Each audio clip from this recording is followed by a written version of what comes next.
Told her I was just going to run out to give an update to the family. I feel really bad for the wives, you know. I thought mine was going to squeeze my hand off. Had to get away from it all, you know. The wife screaming, having to give updates every 15 minutes. I think my entire family and neighborhood is out in the waiting room. God, all those tubes are running every which way. It's weird to see her like that, you know what I mean? I guess you could tell this is our first, right? I've never been so nervous about nothing in my life. How about you? This your first? Yeah, this is our first. You got your family with you tonight? No, it's just us. That's the way to go. That's what I told my wife. Maybe call her parents. That's it. But no, we have the entire family, even cousins and some of our neighbors too. It's a zoo.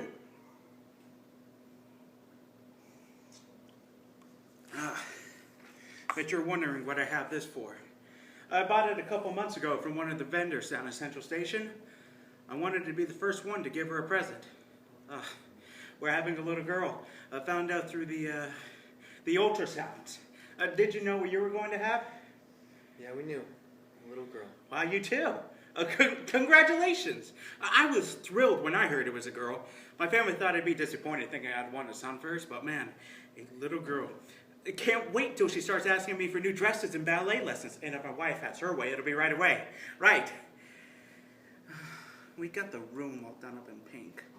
Pink wallpaper, pink curtain, pink balloons, pink gift presents. It's too much, I know, but what the heck?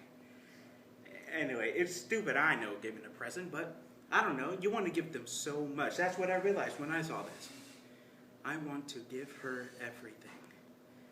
I won't be able to, of course, and some things she'll have to get on her own, but at least I can be the first, right? I really should be getting back in there, but you just need a break, know what I mean? Yeah, I know what you mean. Telling my wife. I think he keeps telling her that so that she won't kill him.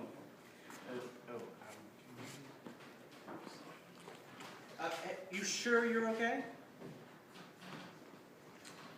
The baby was born dead. What? The baby. She was born dead. Oh, God. I'm so sorry. How can I have been so stupid, me, my big mouth? I didn't think... Well, you wouldn't, you know... I'm really sorry. We knew. We knew before we even went in. She wasn't due for another 2 months. My wife couldn't feel the baby yesterday, so she called up the doctor and there wasn't a heartbeat. Called me up at the office, said, meet her here at the hospital. We had been trying for months, and just like that, it was over. All the months of trying, all the frustrations and pains to get her. For nothing.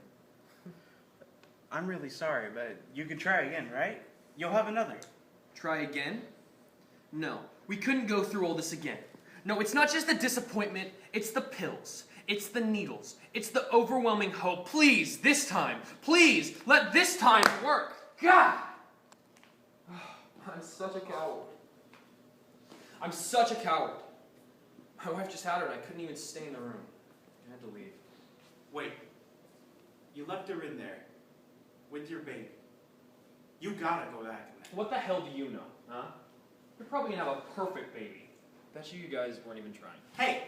I know enough to be a man and stand by my wife and baby even if it's dead. For God's sake, that's your family. I don't need... Okay, you weren't in there. You have no idea what it's like.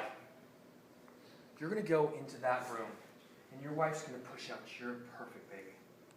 And you're going to go into the waiting room where your entire family and friends are waiting for you, and you're going to celebrate with balloons and champagne. Okay, you don't know what it's like to be me.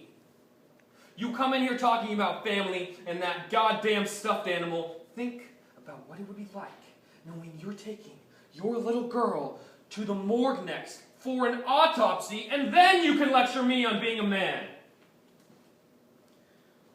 Hey, you're right. Family needs you. I do know that much. It was so quiet. There had been so much noise before she was born.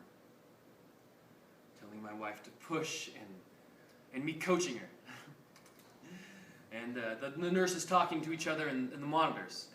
and the clinks and the clanks, just like they told me it'd be, but as soon as she came out, silent. The baby was so dark and still, and she didn't make a sound. I know it's crazy, but I still expected her to. She looked perfect. My wife didn't say a word, but I looked at her and there were tears streaming down her face. It took me a second to realize it, but they were running down mine too. Nobody said a word.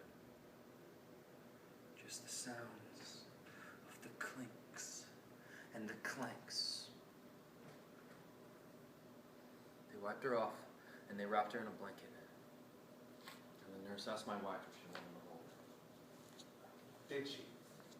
Did she hold her? Yeah. It was supposed to be the happiest time of her life. You have to go back in there. She needs you. They both do. Before she came out, I thought I could handle it. I had been good through everything that they'd thrown at us, but when the nurse asked what the name of the baby was, that is when I lost it.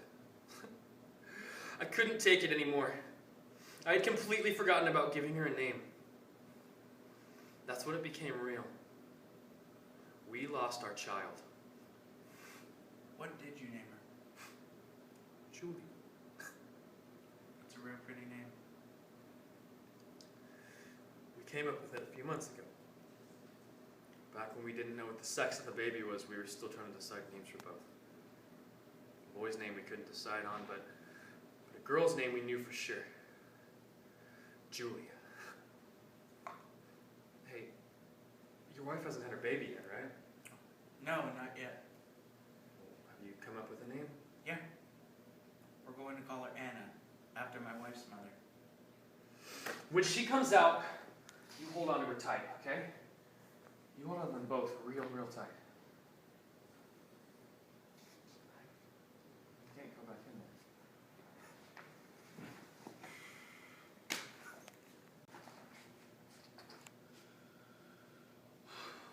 Here. Why don't you take this? You take this for your little girl. It'll be a present from my Anna to your Julia. You can.